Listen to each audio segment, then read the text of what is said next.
श्री राधे श्याम प्यारे भक्तों, मैं हूँ कृष्ण प्रिया दासी और आज मैं आपके लिए लेकर आई हूँ अपने सनातन जीवन वाणी चैनल पर श्री श्री नाभादास जी का चरित्र चित्रण।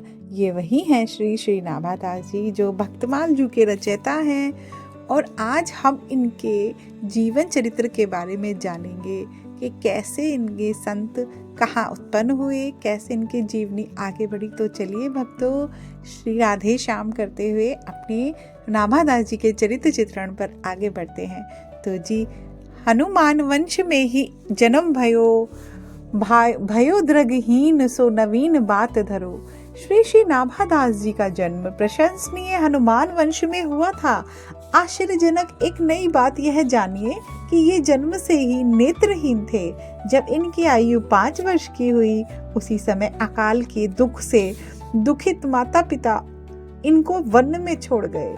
माता और पुत्र दोनों के लिए यह कितनी बड़ी विपत्ति थी कि हे माता अपने उस पुत्र को, नेत्रहीन पुत्र को जंगल में छोड़ गई। इसे आप लोग सोचिए, देव कि क्या हुआ होगा, कैसे बीता होगा कि उस अकाल के कारण माता उन्हें वहां छोड़ गई। देवयोग से श्री किल्हदेव जी और श्री अग्रदेव जी दोनों महापुरुष उसी मार्ग से दर्शन देते हुए निकले। बालक नाभादास जी को अनाथ जानकर जो कुछ दोनों ने पूछा उसका उन्होंने उत्तर दिया। वे बड़े भारी सिद्ध संत थे। वह दोनों जो आए थे वहां पर, वो दोनों बहुत भारी सिद्ध संत थे। उन्होंने अपने कमल मंडलू से जल भरकर नाभादास जी के नेत्रों पर छिड़क दिया। संतों की कृपा से नाभादास जी के नेत्र खुल गए और सामने दोनों संतों को उपस्थित देखकर इन्हें परम आनंद हुआ। पाए परी आशु आए, कृपा करी संग लाए, कील है आज्ञा पाई मंत्र अगर सुनायो है। दोनों सिद्ध महापुरुषों के दर्शन पाकर नाभादास जी उनके चरणों में गिर पड़े कि हाय, ऐसे सिद्ध संतों के केवल चरण स्पर्श से ही मैं पावन चरित्र पा जाऊंगा। उनके नेत्रों में आंसू आ गए। दोनों संत कृपा करके बालक नाभादास जी को अपने साथ लाए। श्री किल्हदेव जी की आज्ञा पाकर श्री अग्रदेव जी ने इन्हें राम मंत्र का उपदेश दिया और नारायण दास का यह नाम दिया। गलता आश्रम जयपुर में साधु सेवा प्रकट प्रसिद्ध थी। वहां सर्वदा संत समूह विराजमान रहता था। श्री श्री अग्रदेव जी ने संत सेवा के महत्व को जानकर और संत सेवा से यह समर्थ होकर जीव का कल्याण करने वाला बनेगा, उन्हें यह ऐसा जान लिया, क्योंकि संतों की तो नेत्रों से उन्हें बहुत ही आगे का दिखाई दिया। उन्होंने कहा कि यह तो एक महान संत बनेगा और यह है जगत की सेवा करेगा। यह अनुमान लगाकर नाभादास जी को संतों की सेवा में लगा दिया।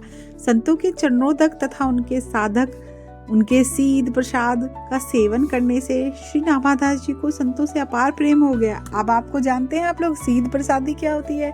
संतों की सीध प्रसादी पाना तो अपार सौभाग्य, परम सौभाग्य की बात है। तो जी नाभादास जी वहाँ सीध प्रसादी पाते रहे और संतों से अपार प्रेम को बढ़ाते रहे। इन्होंने भक्ति रस की रीतियां जान ली। इनके हृदय में अत्यंत प्रेमा, हृदय में भक्त भगवान के प्रेमी की ऐसी अभिवृद्धि हुई कि जिसका आप और छोर कोई नहीं पाता।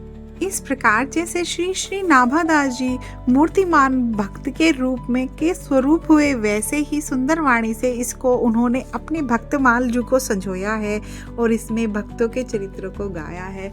तो चलिए भक्तों, इस भक्तमाल की माला में साथ चलते हैं, इस यात्रा में साथ चलते हैं।